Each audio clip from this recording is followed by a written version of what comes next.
Welcome to The Whole View. I'm Stacy Toth of Real Everything, and I'm here each week to dive deeper into how we can find happiness and health inside and out from self love, body positivity, and discovering new ways to be our best selves. Before we get started, a reminder that this podcast is for general educational purposes and is not intended to diagnose, advise, or treat any mental or physical illness. And we always recommend that you see a licensed health professional accordingly. Today, we are talking to John Miles, author of the new book, Passion Struck. And John helps individuals to unlock their ultimate potential and embrace their authentic selves. As the CEO of Passion Struck, bestselling author, keynote speaker, and host of Top Health Podcast, John merges deep insights from peak performance and behavioral science with an innate understanding of the human psyche. His mission is to inspire and empower to live intentionally, moving beyond conventional success to lead lives of profound meaning, passion, and authenticity. John is also a veteran with a 30-year career that spans across military leadership, entrepreneurship, global business, and technical operations, life coaching, and strategic innovation. His approach embodies the rigor of that naval training, enriched with a deep understanding of business dynamics and personal growth, guiding both individuals and corporations towards unparalleled success. And I appreciate, John, that you are committed to serving others through philanthropy, having helped raise over $1 million to provide low rent studios to aspiring artists in St. Petersburg, Florida, and founded the charity Feeding Little Geniuses to support underprivileged children. And you also support Habitat for Humanity and have been building with them for 2 decades. So I've been working on my own gratitude practice lately. And we've shared on the show before about research, specifically the Harvard happiness study that shows longevity and wellness linked to happiness and fulfillment through relationships and abundant mindset, giving back, all of those things, keeping us alive and well as long as we can from that 85-year study. So I'm excited to dive into a lot of the work that you do today. Um, Welcome so much to The Whole View. I know you're used to podcasts, but I'd love if maybe you can share a little bit more about something personal with our listeners, maybe something you don't often talk about, or that kind of gives us a little insight to you, something fun, more of who you are. Well, Stacy, thank you for that great introduction. I really appreciate being here, and it's an honor to get to serve your audience. And I love that study that you talked about from the Harvard study on advanced aging that Bob Waldinger is now the most current director of. And it was shocking for me in some ways to see this 70-year-old first time author last year come out with this amazing book that almost immediately becomes an instant New York Times bestseller. And one of the most surprising things to me about it was that as you look at all these men who were in this study, both from rich families, including John F. Kennedy, to the poorer side of Boston, it didn't matter how much money they had. It didn't matter how big a high achiever or low achiever it was. As you were saying, it really came down to the importance of their relationships. And for me, that's something that's very important. And as I get older, I realize the importance, especially of the family relationships that we have and the most supportive people in our lives. And one of the things I like to talk about often is that it's those relationships that oftentimes either take us on our journey to becoming who we want to be or deter us from it. So we need to pick them wisely. So it's something that I've have to be very intentional about myself because I've had my share of the bad influences in my life. And it's something I think we all need to work through. So relationships are absolutely key. In the spirit of tell me something personal, what is a relationship that you think of when you're talking about that kind of deep relationship that's positive and helps propel you forward to be your best self and feel your best? Like, what comes to mind for you? Yes, I personally believe I've seen it be easier, I think, for females to develop close, intimate, authentic relationships than their male counterparts at times. And oftentimes, I think males do that with other females.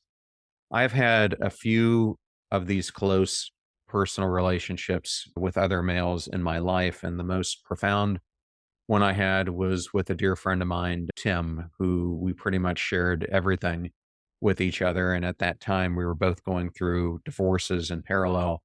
And so it was such a great sounding board to have another person that I could just be myself around, and who, if I needed help, if I had a panic attack at 2 o'clock in the morning, he would always answer the phone. And unfortunately, about 7 years ago now, Tim took his own life. And it has created one of the biggest gaps I've ever found in my life, because that type of relationship that you have with another person is just very difficult to replace, because it is hard to find someone who wants to know you more than just the superficial level that so many people exist in, that we find ourselves in our social circles.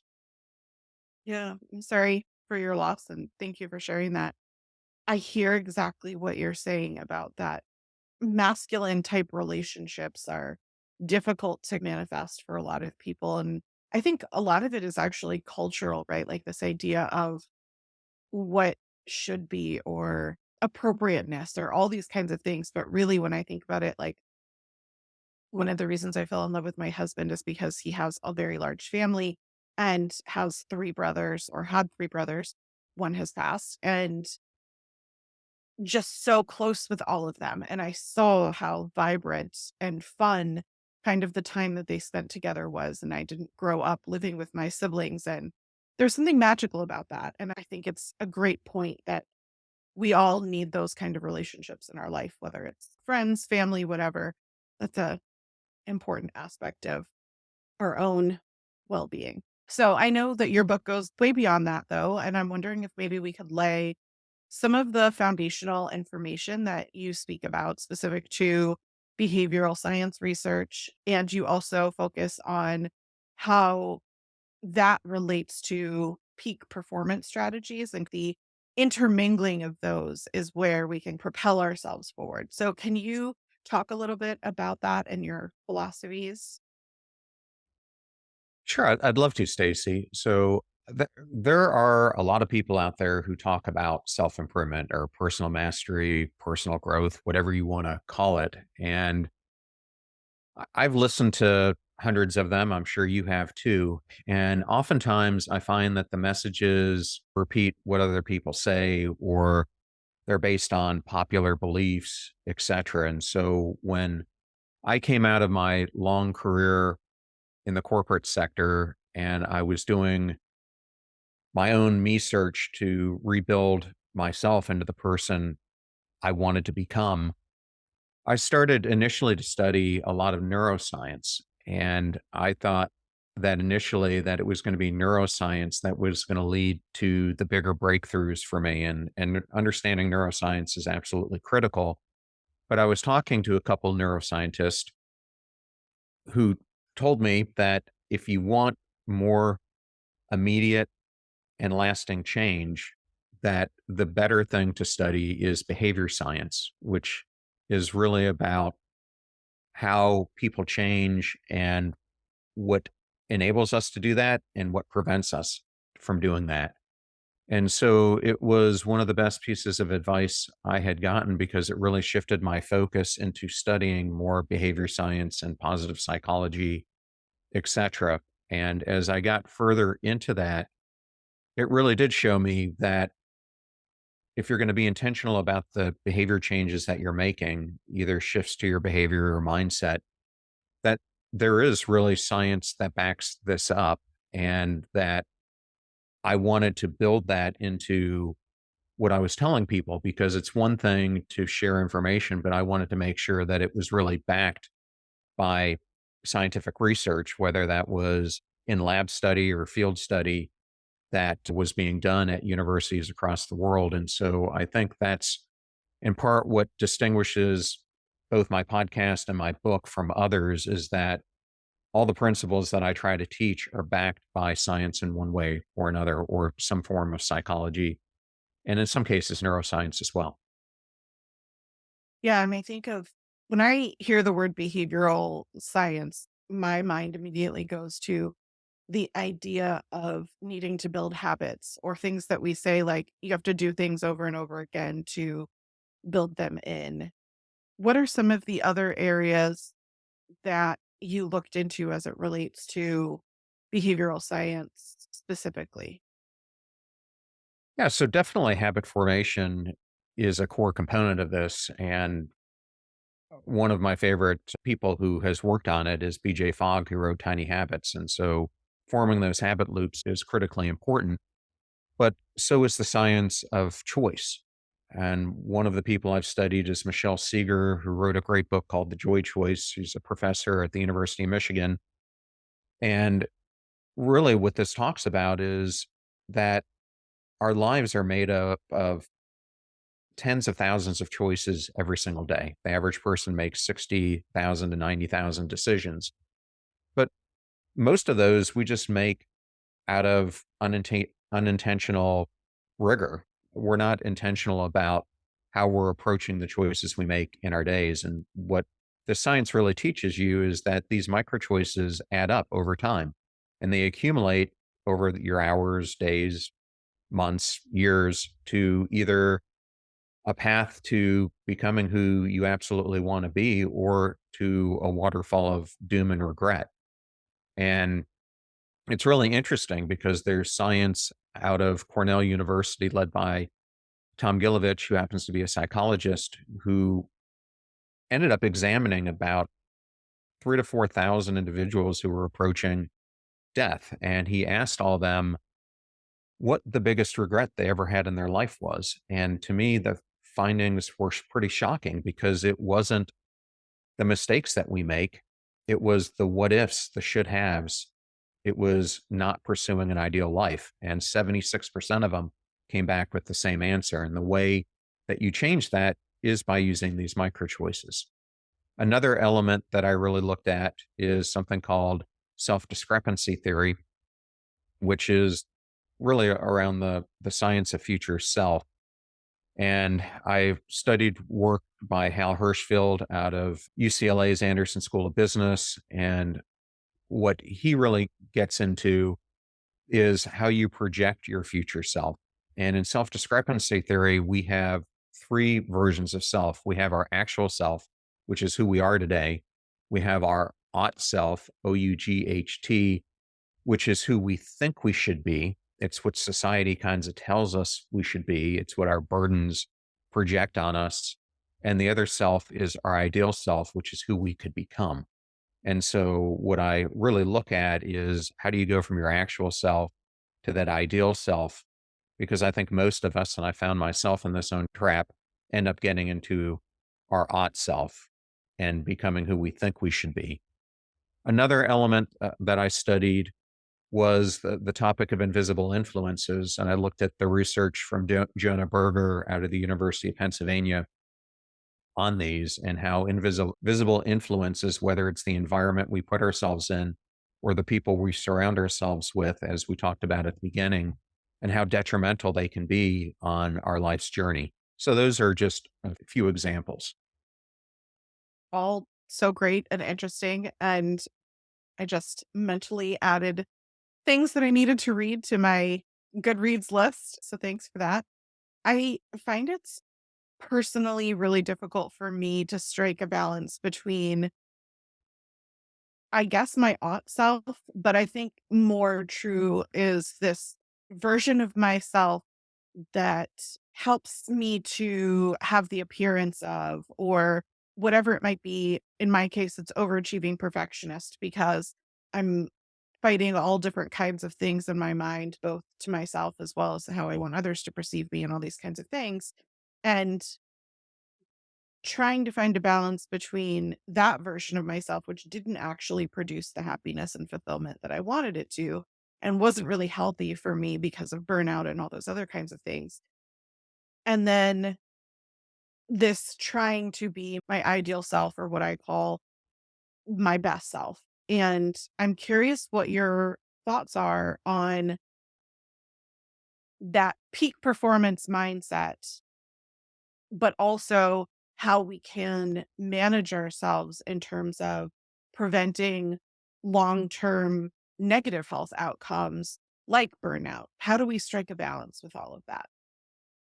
Yes, I happen to be listening to one of your previous recent episodes where you covered burnout and self doubt in it. And it's absolutely something that's core to my messaging as well, because I think the higher achiever you are, there's actually a higher correlation to having self doubt and imposter syndrome and things like that. And if I'm being vulnerable, I certainly saw it in myself. I like to quote Henry David Thoreau, and he has the quote, "The mass of men lead lives of quiet desperation." And I don't think that's accurate. I think it's the mass of people lead lives of quiet desperation. And you can see this in that Cornell study that I showed, but also if you just look at the studies that Gallup was putting out, where they're showing that 900 million people worldwide in 142 countries feel unfulfilled in the life that they're leading. And so, what causes that? I know for me, I had a couple pinnacle moments in my life that went on complete detours from what I imagined as I was younger, the path I would take in life. And one of these was when I came out of the military, I expected to go into the FBI. I had the Quantico class set up. I was days away from going when I got a complete curveball thrown at me. Congress couldn't pass the budget. Imagine that. And my class gets recycled. And I am thinking naively that this recycling means it's just shifted back a couple weeks or at worst case, a couple months. Turned out to be more than 36 months later. And I ended up going into this business career that I never dreamed of as a kid, that I wanted to sit behind a desk, but that's what I found myself doing. And I think it just accumulates. And that's what people don't understand, whether it's burnout or self doubt or feeling like we're an imposter or perfectionism. It's not like one day you wake up and it just happens. To me, it gets back to those micro choices we make. And over a period of time, this foundation under you keeps getting bigger and bigger with whatever that is. And you don't even notice it because it's often happening so subtly in the background that it's like depression that just grows over time. And so that's what happened to me. And the more I got into my career and the more tunnel focused I was on what I thought at the time would bring me happiness, all the success, the accolades, the money, the cars, what have you, I absolutely found myself in that state of quiet desperation and that I had pursued becoming my odd self. So, how do you break free from that is the fundamental question. And there isn't an easy path to it because it's taken you, whoever you are, a long time to get there. And that's the first realization that you have to have some self-compassion about and some self-awareness is just this thing, the life that got you to where you are, it's going to take you probably an equal amount to break free from it. And it's not probably what a listener wants to hear, but just like that slow creep that eventually explodes into a hockey stick moment of you feeling despair or numbness or apathy or whatever state it is, the same thing happens on the flip side. And you start out, to me, it's almost like in the old days when we had a car and we didn't have a cell phone and it breaks down, you've got really two options. Either you can push the car or you're going to hitchhike. And if you're hitchhiking, you're putting yourself in this desperate situation where you're just hoping someone is going to help you. Whereas you push the car, granted, at first, it's going to be very difficult, but over time, it's going to get easier and you'll likely get some downgrades that you'll pick up speed, et cetera. And I think the same thing happens with the changes we make in our life. And analogy that I really like to make, Stacey, is when I was trying to come out of my period of quiet desperation, I went to see a therapist and it was some of the best guidance I've ever been given. He had me do this visualization exercise and he said, I want you to picture yourself walking into your kitchen and there's a stool there. And I want you to imagine sitting down on that stool. Now, think about what's underneath it. For you, your life has become imbalanced, and all you have is one support that's holding you up, and it's become the constant grind. And what's it doing to you? And I'm like, it's making me topple over, and there's nothing that's going to catch me. And he said, now I want you to think about your life in a different way and imagine the stool can have as many supports underneath it that you want. They're going to make you a more fulfilled person, and they can be anything a listener wants them to be. But for me, I made them become my physical health, mental health, spiritual health, emotional health, and relationship health. And then I knew I needed to pick one as a starting point. So I picked mental health because at that point in time, I felt numb. I felt apathetic. I felt in a state that I wouldn't wish on anyone else. And I knew if I were going to improve the other areas, I had to get into my inner self and practice self leadership before I was going to be able to do anything of good for anyone else. So for me, that's where it all started. It makes a lot of sense and is obviously supported by all the research that we talked about earlier. And I think you can't really help others if you don't help yourself is a thing that people say all the time. But I think it also applies in this idea of if you aren't really focused on strengthening that part of yourself, your mental health, how can you possibly go about achieving some of the healthy relationships, for example? Once you've worked on your own mental health, you might find that some of the relationships that you thought were supporting you were actually detrimental to what you want in your terms of your long-term life. So I think it's um, great that we started there, both for yourself as well as a lot of the work overall that we're doing on our health and wellness. I think we talked before the show started about having had a lot of prior show experience with being very health focused and never once through, well, maybe towards the end, right? But 500 episodes were focused on so many things about health and never once diving into that really important aspect of mental health. And so it's where a lot of the show focus has been lately because I think for those of us who are experiencing some sort of negative health outcome, if we're not thinking about what are the things that feel off in our life, or what are the things that, in this case, like the stool is feeling wobbly, if you're feeling burnout, or if you're feeling these other kinds of things, if you're not in a healthy relationship, oftentimes we choose relationships that reflect a relationship that we had previously in our life that we want to try to fix, right? Like something wasn't right. And so we put ourselves in the situation again, hoping for a different outcome. And it's just over and over again, we're repeating the same problems until we actually address them. So you gave the car analogy, and I think it's a really good one because I think about how heavy that car would be. I don't know if you know this about me, but I was a competitive strongman. I was like strongest woman in Virginia kind of thing. And so I have pulled, not only pushed cars, but I have pulled trucks and done all kinds of crazy things. And so I can physically feel the heaviness of that car as you're pushing it. And while there might be downgrades sometimes, there's probably also going to be uphill battles, so to speak, that you're going to have to face when pushing that. And I think that it's a good analogy because as you're working on these factors for yourself, it is not easy. It is a heavy burden to carry to reframe your life, to acknowledge that there are things in your life that you want to change. And that isn't just a magic wand of, oh, I want to be better today. And so, and thus it is so. It is very hard, long work to unravel a lot of these automatic choices that we fall into. I think that was a really great perspective, and I think a lot of people will be able to resonate with that, right? Like your FBI experience and how we just find ourselves in situations. And my corporate career was definitely a series of very fortunate events, but also sometimes unintentional events. And then I was in a career where I was like, I don't even know how I got here. And it was very different from the life that I had envisioned for myself. I was good at it. That didn't mean that it was good for me. And I think a lot of people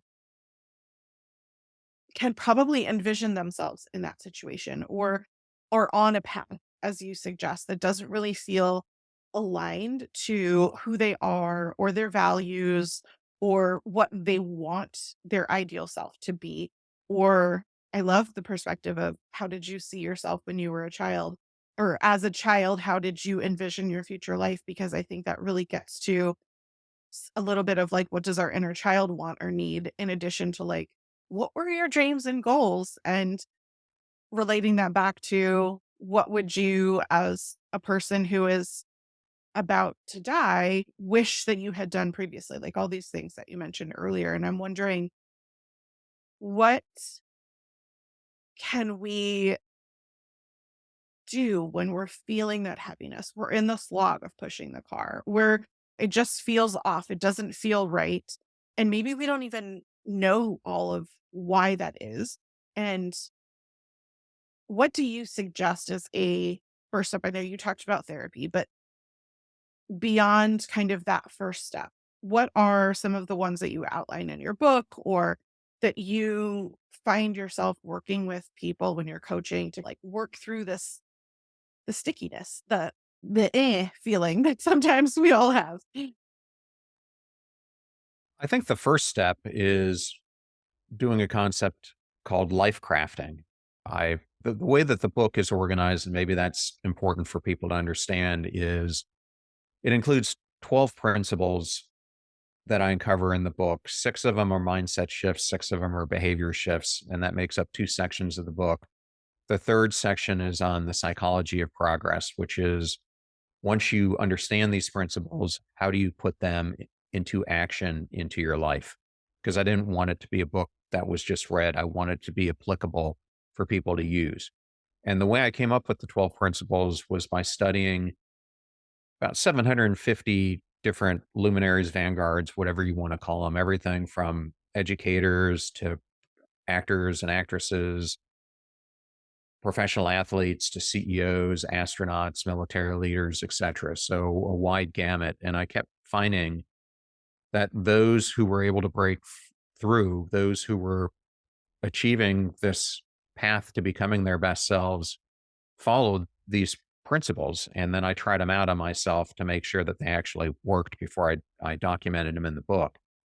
But the first principle is something that I call a mission angler. And I picked that name on purpose because I love these analogies. And here in Tampa Bay, where I live, it's a fertile ground for fishing. And for anyone who likes to fish and is good at it, it's not as if you wake up on a Saturday morning, pick some random time that you're going to go into the boat, drive haphazardly to some point in the middle of the Gulf of Mexico and put your line into the water and expect you're going to catch fish. Most people are very intentional about fishing from the time that they get up so that they're avoiding the heat of the sun to where they're going to, which is where previous people have reported finding fish, or normal grounds, to looking at moon phases and current tidal patterns, etc. But I bring that all up because that discipline that we utilize to go fishing, most people don't utilize the same principles to craft the life that they want or the intention behind it. And so this to me is the starting point: is you have to get clearer in some way, shape, or form on where you picture yourself in the future before you can create the actions that are going to get you there. But ultimately, it is by taking actions that we develop the courage to change and to continue to take more actions. So you have to do both in parallel. Think about where you want to go and then start aligning your actions with your ambitions and your aspirations. And I think that's the key. So that's what that whole first chapter is really about. And one of the things that I've discovered over time as I've studied more and more behavior science is this concept of self discrepancy theory, which was created by Richard Ryan and Edward Deci, who are two of the most cited, they might be the most cited people right now in behavior science. But this self determination theory, really, when I discovered it, it was like a light bulb went off. And they talk about three things in it that really make up self determination theory: it's competence, autonomy, and relatedness. So, autonomy is really the fact that we have agency over our lives. It's the choices and actions that we take that culminate into us going in a certain direction. Competence really gets into the mastery of the skills or knowledge that we bring in and how we apply it on our path. And relatedness gets into what we talked about at the beginning, which is the importance of the relationships that we have in our life. And interestingly enough, if you study people in blue zones, they practice these three things. They have this, in addition to having good health principles, they, in almost all cases, have a strong purpose that's driving them, a strong agency that's taking on that purpose. They spend their lives becoming masters of their craft.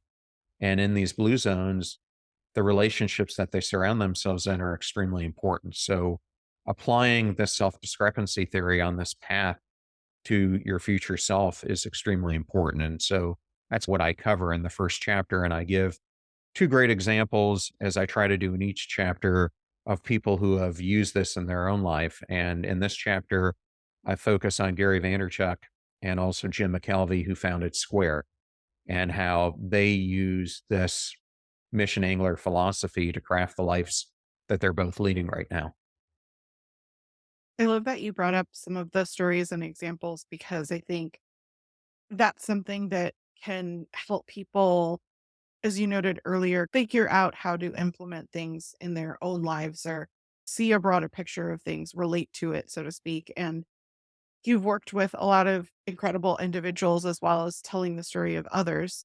I'm wondering if you can share some of the stories, whether it's the square one or others, but and how confronting and transcending, specifically limiting beliefs, I think is another that we haven't really talked about. You mentioned imposter syndrome, but I think that's another one that keeps people from striving towards that ideal self, right? Is this fear of failure or whatever that limiting belief might be.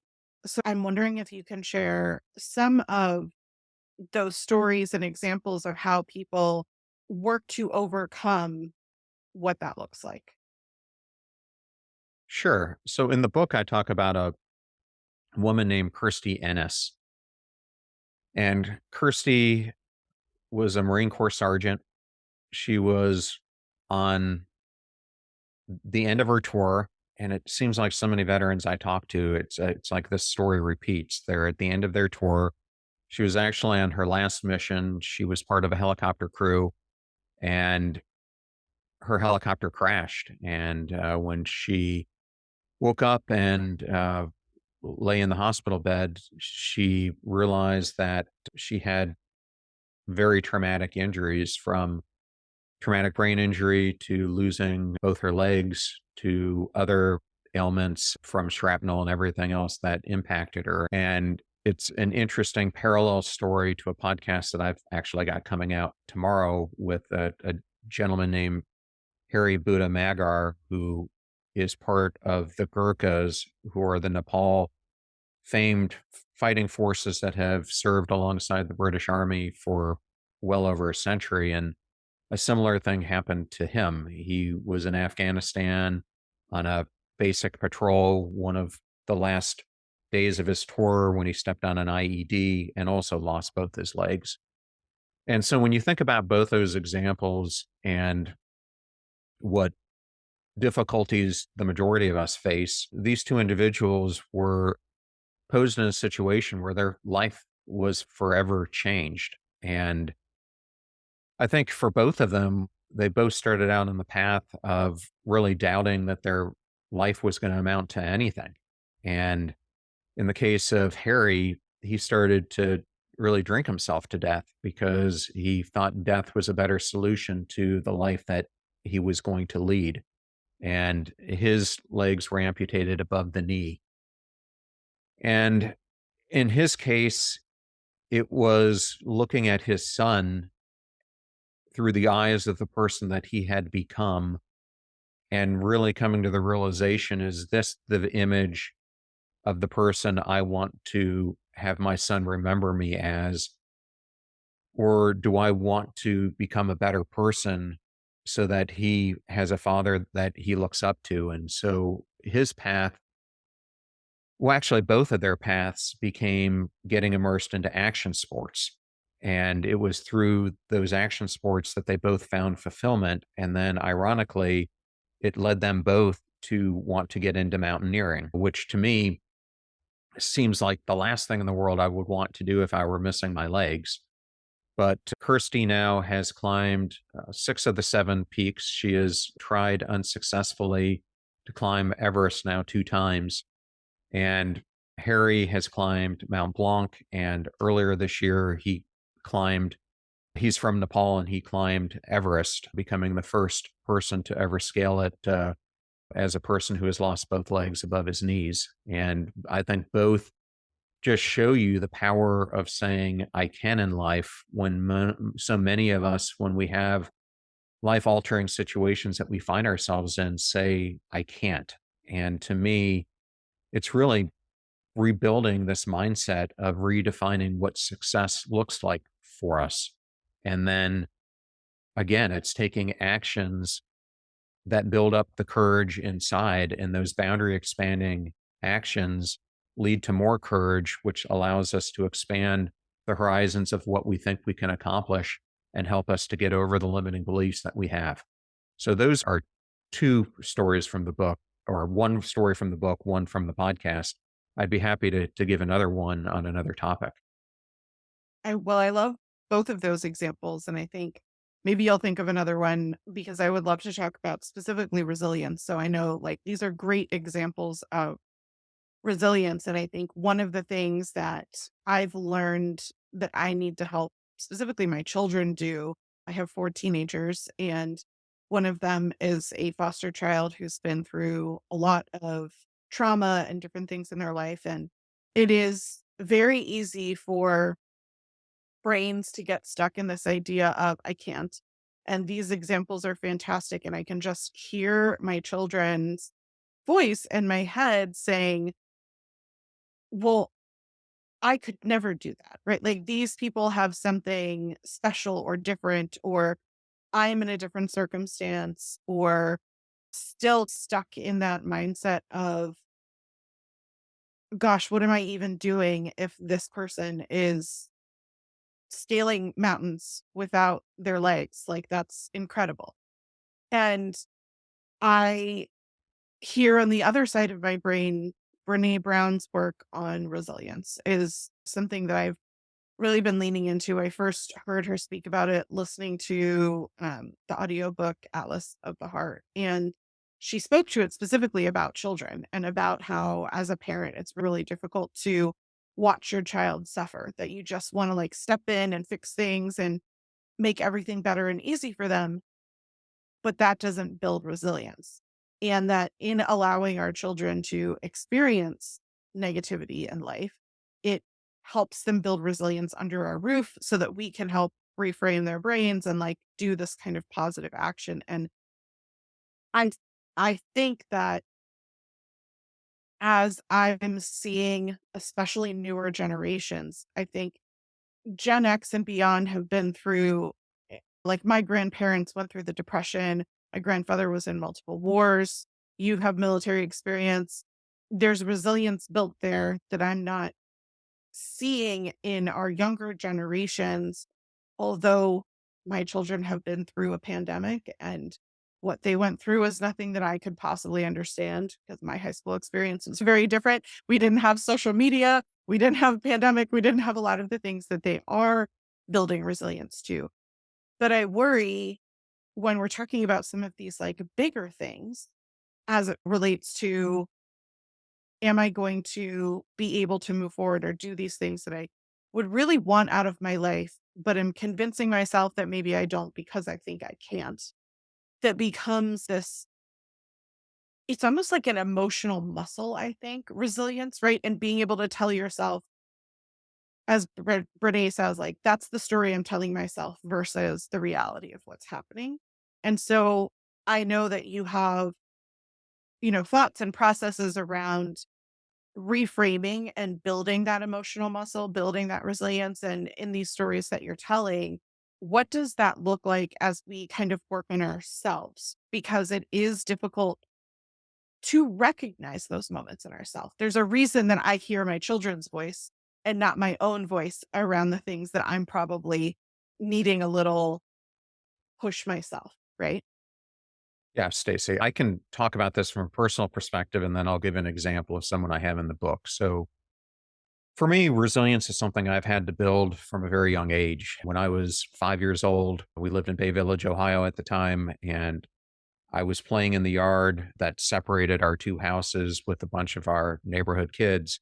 And we were playing tag, and I guess we were getting rough and agitated. And I tagged a person really hard. And then I was running, and this person tagged me. And unfortunately, the momentum of him pushing me carried me in the air, and I went straight through our basement window and had a traumatic brain injury. And at a young age, I was confronted now with a speech impediment, cognitive difficulties, sensory and auditory processing issues, headaches, vision issues. And from that point forward, as Jim Quick often says, I was like Jim, I was the boy with the broken brain. It's not something I've talked about a lot until recently, but it was something that, also being an introverted person, made it twice as difficult for me to want to express myself because I would say the wrong things. I would talk with a lisp.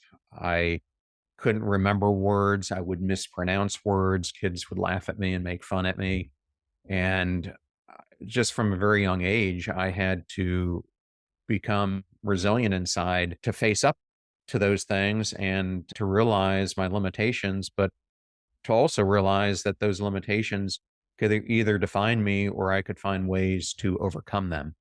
And so that has been a path that I've taken throughout the rest of my life is I've really looked at adversity as something that when it happens, regardless of what it is, I think you need to sit with it for a little bit, process it, get the anguish out about it, but then you either have a choice like I did when I didn't get that opportunity at the FBI, or when I worked at Arthur Anderson and overnight found myself out of a job because of Enron. You can either feel a lot of self pity or you can do something about it.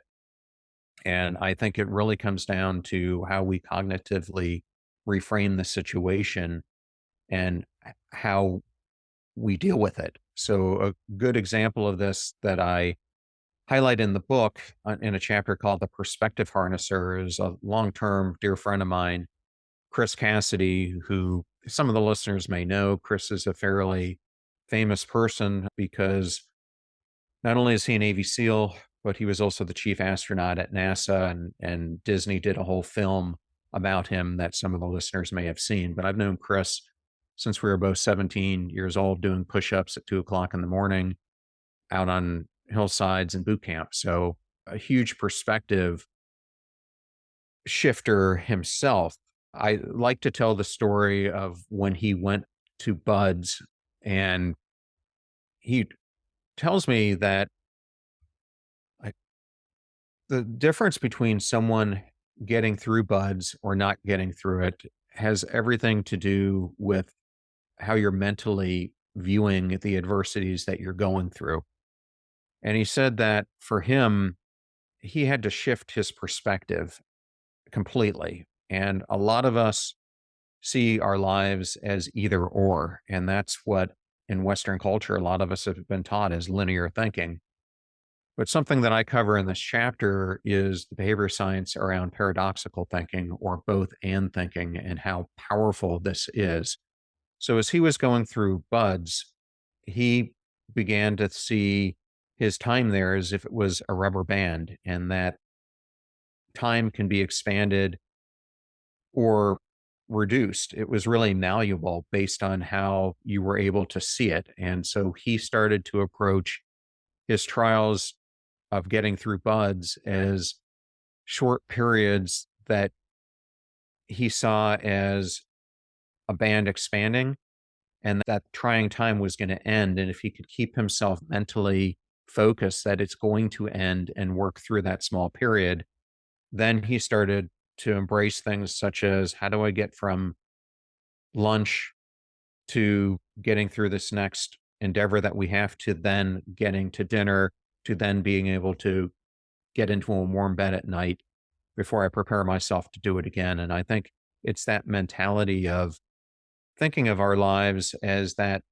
these events are trying times, but that they end, and using that mindset to help propel us towards these periods of resilience, I think is an extremely important lesson. And he also tells me about while he was going through buds, as hard as he had it sitting there in the cold water, there was a Thai officer who was going through the program as a foreign exchange student who he said this person was absolutely miserable. He would watch this gentleman, and he said his whole body at times was almost convulsing because he was in so much anguish, yet he never gave up. And he said, as I observed him, it made me not want to give up either. And it made me keep pushing through the exercises. And I ended up supporting him. He supported me, and we were supporting others who were going through buds. And so I think that is one of my favorite chapters in the book because I think so many of us look at our lives in a linear fashion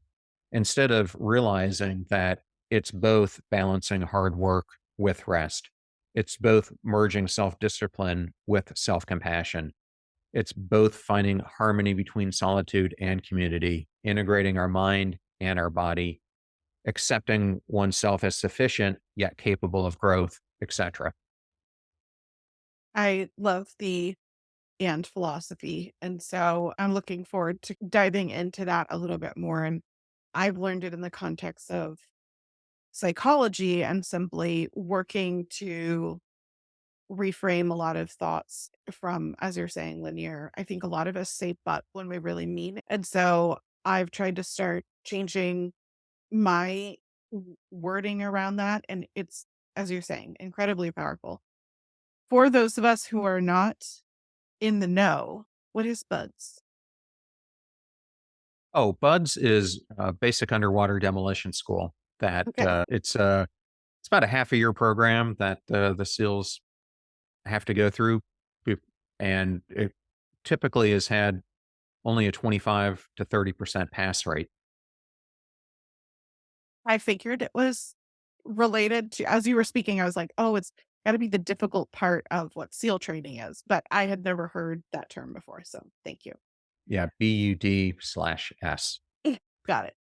But can I Well, just give the audience a couple of these paradoxes just so that they can yeah. understand them? Yeah. So, one of the paradoxes I like to talk about is the paradox of tolerance. When you think of absolute tolerance, that can destroy tolerance. A society that tolerates everything, including intolerance, can become intolerant. True tolerance requires limits to preserve diversity and freedom. That's one. Another one is the growth paradox. Real growth is like farming. It's not instant gratification. It requires consistent effort and patience, which then leads to exponential returns over time. Lulls and plateaus are not failures, but they're stages for future growth. And those are just a few of the ones I cover, but there's the failure paradox. There's the hedonic paradox for people who are familiar with the hedonic treadmill that we often talk about in behavior science and so much more. Absolutely. And I think as we consider some of these bigger applications, it helps us to think about what are some of these in our own existence that we are limiting ourselves or not allowing that empowerment, the self agency to say, I can do this, right? Like all of that combines to where we end up either in our or in our ideal self. So brings it all together. And how I like to always end the show is to give listeners something positive or actionable that they can take forward to be of service to either work on themselves or to help others. And we've talked about a lot of different things in the show. Talked about your book having many different steps and or different areas that people can begin this work or focus on it. But I'm wondering what is something that people can take away today and not feel overwhelmed by all the things they need to do. Or I never like to leave people feeling like, oh, I am in my ought self and I don't even know what to do about it. So if someone is feeling that way right now, what would you suggest for them to kind of take away with something actionable they can do? Yeah, thanks for asking me that, Stacey. And two things we we're just talking about in these previous sections were self doubt, were negative thought patterns, and this change of perspective that we can have. So I think a good thing, since those are the most recent things we discussed, would be to give some advice on cognitive restructuring, which are strategies that help people to recognize and alter their negative thought patterns. So, the advice I would have for the audience is that the first thing that you need to do is you need to become aware of your thinking. And this process starts by making our automatic thoughts conscious. You need to take an inventory of the problematic ways that you're thinking. And then the next thing you can do is to evaluate it. So, why do I feel that those things are going to happen? After you do that, you can get rational about it. So, once you've identified a thought as problematic or unhealthy, then you need to go through understanding and identify why is it problematic to begin with. This begins with us beginning to ask why we think it is true, whether it's true, and how close to the truth it actually is. And then finally, replace it with alternatives to that way of thinking. So, first step, become aware of your thinking. Second, evaluate it. Third, get rational about it. And fourth, replace it. I love that. And I think I want to encourage listeners to just take one thought at a time and not feel like you need to apply this principle to everything all at once because my personal experiences, that doesn't set you up for success. It's really like the thoughts that show up over and over again, maybe in different kind of ways in your life, but being able to have that analysis repeatedly every time those thoughts come up on just that one particular area until you're kind of feeling a little more strength in that emotional muscle, so to speak, before moving on to other areas. I don't know, John, if you feel the same way, but I personally find that when you try to do everything all at once, you're not as successful as if you're building in those habits on the smaller things first. No, it's absolutely true. I think it's one of the major reasons that New Year's resolutions fail so quickly is people try to do a big bang. And my advice to any listener out there is just pick a minuscule thing to start working on. It could even be improving your physical exercise. And what I want people to understand is maybe for you, you haven't done physical exercise in a while. Maybe you haven't even gone for a walk in a while. And so the first day, all you can do is put your shoes on. Well, that's still a positive step in the right direction. Maybe the next day, all you're able to do is to get outside the door and you're able to walk 100 yards and come back. It's still a positive step. And then you just build upon it. I remember when I was in the military, I worked alongside this Navy captain who was a heavy smoker and he wanted to get himself in shape. And he said, I'm going to set a goal that I want to run a marathon. And we had these telephone poles that were maybe, if they were a football field apart, that would have been a stretch. So it wasn't that long a distance. And at first, he couldn't even make it halfway from one to the other. But about 18 months later, he was running marathons and had quit smoking. And what I think people don't realize is when you start fixing any area of your life, a ripple effect is going to happen in ways that you can't even imagine, where it's going to start fixing other areas of your life as you get more confidence and courage to explore more and to take more risks and to do more things. Absolutely. That is 100% my experience as well. And if you tell yourself, oh, I'm doing this one thing because I really want the big things, then you're not being honest with yourself. Like, really, truly focus in on the one thing because the rest you'll either make space for or will naturally happen or whatever. But you have to be truly willing just to work on the little thing that you can be successful at.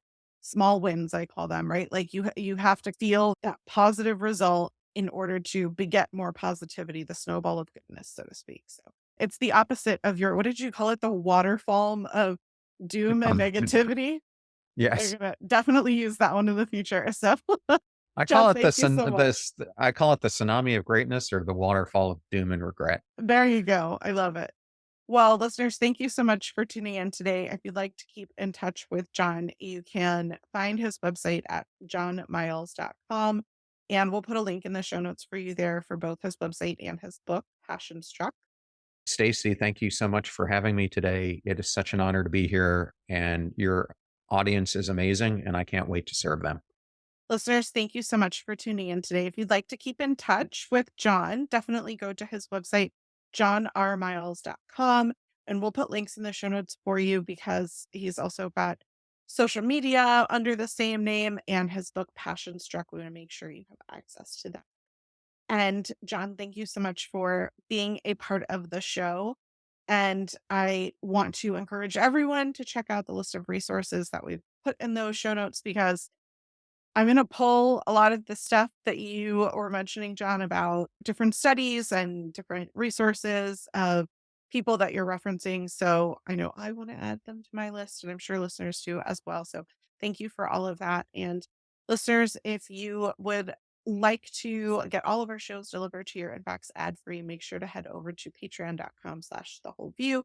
It's a really great way to support the show that we create and produce ourselves. And if you enjoyed the show, I'd also love it if you could leave a review saying so. It costs you nothing except just a few seconds of your time. It makes a huge difference in my being able to continue to do this work. Don't forget to follow or subscribe in whatever podcast app you're using. And as always, we appreciate your willingness to be open to growth through your own personal change. No one is perfect, but in listening, learning, and unlearning, we can choose to become better versions of ourselves for ourselves. John, it's been wonderful talking to you today. Thank you so much. And I hope listeners check out what is the name of your podcast, actually? We didn't mention that. Oh, the podcast is the Passion Struck Podcast.